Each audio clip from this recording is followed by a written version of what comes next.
Welcome to History Untold, the Lords Proprietors, Chapter 4. Poignant to the reasoning behind religious toleration in the Carolina colony is the story of the Protestant kingdoms of France in the 15 and 1600s. In 1620s, Catholic France stopped tolerating these Protestant French Huguenots located in Aquitaine on the Atlantic coast.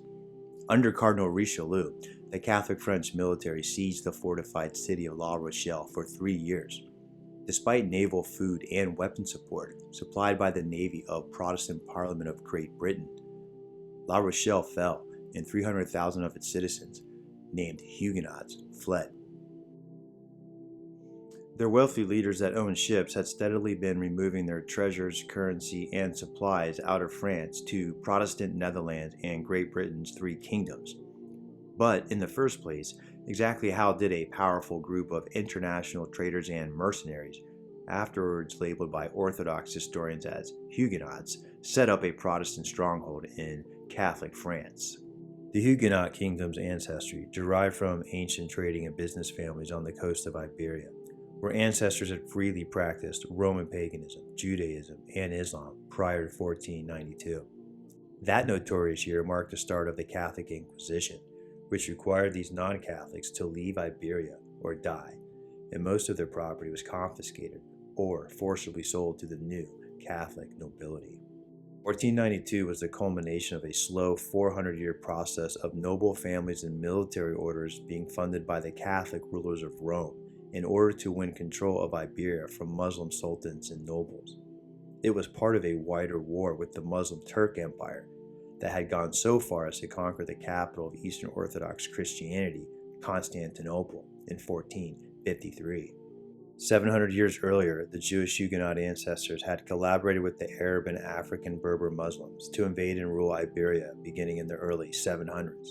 They naturally had been allowed to practice Judaism as the collaborators with the conquerors. For 700 years in Muslim-ruled Spain, the Jewish Huguenot leaders were members of the highest ranks of society's business, scholarly, and militaries, writing philosophy and scientific papers in the universities at Cordoba and Granada.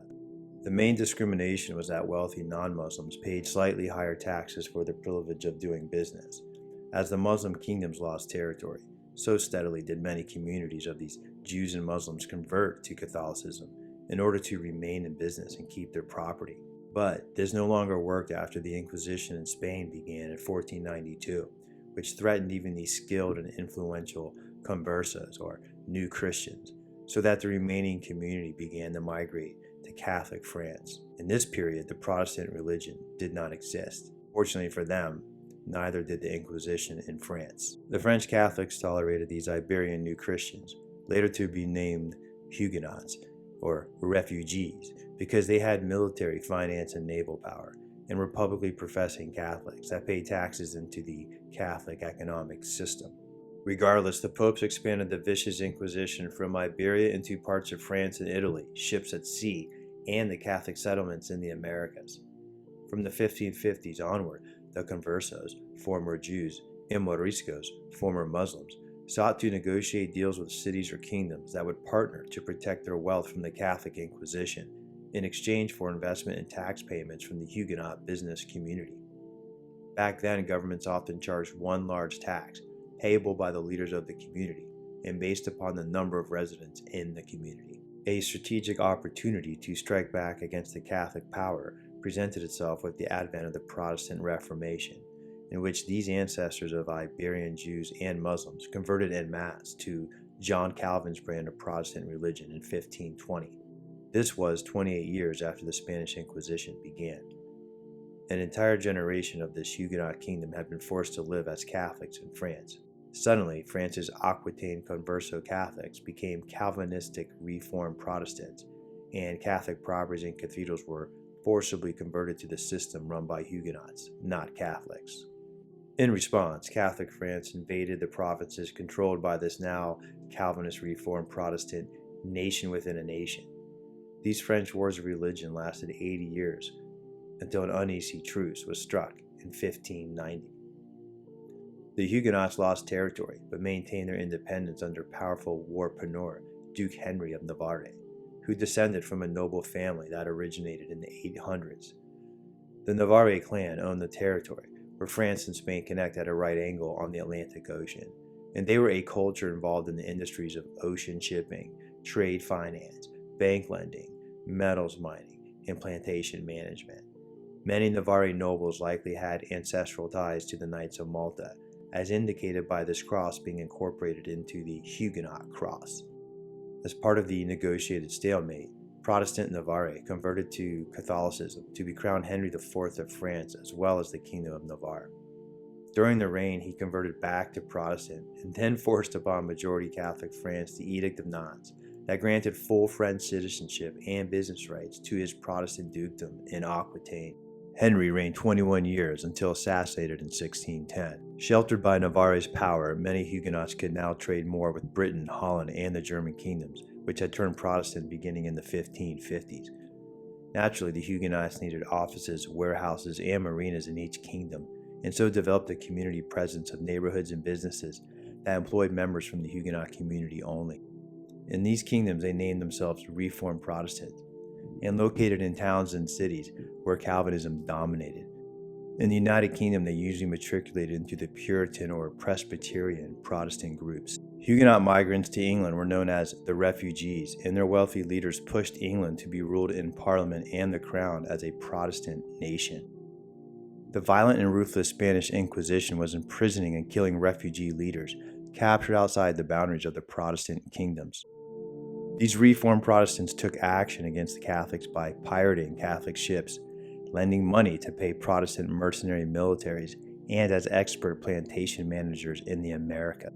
After Henry's 1610 death eliminated the royal protection of the Aquitaine Reformed Protestants, the next king was controlled by Catholic Cardinal Richelieu. He needed a decade to get the loans to buy a large army to invade the Duchy of Aquitaine, which he perceived as an alien kingdom inside the territory of the Catholic Kingdom of France. For 3 years, the army starved and bombarded La Rochelle from land and ocean, until finally the Protestants capitulated. Those 3 years were critical to the survival of this Protestant kingdom, as they used the time to ship their citizens to their previously developed network of businesses and communities in Britain and Protestant Holland. This wave of refugees continued for 70 years through 1685, when the French king forced the conversion of all remaining Protestants to Catholicism. Navarre's 1610 death created the refugee wave, which coalesced with Britain's steward King James' colonial strategy of settling Europeans in the Americas. These corporations needed to populate and build towns and small cities as bulwarks to secure their investments and potential wealth. The Lords Proprietors needed to populate and build towns and small cities as bulwarks to secure their investments and create potentially more wealth. The Native American tribes could massacre or burn wood-fortified villages staffed with just a few hundred Europeans. The Americans had the upper hand, and the European newcomers knew it.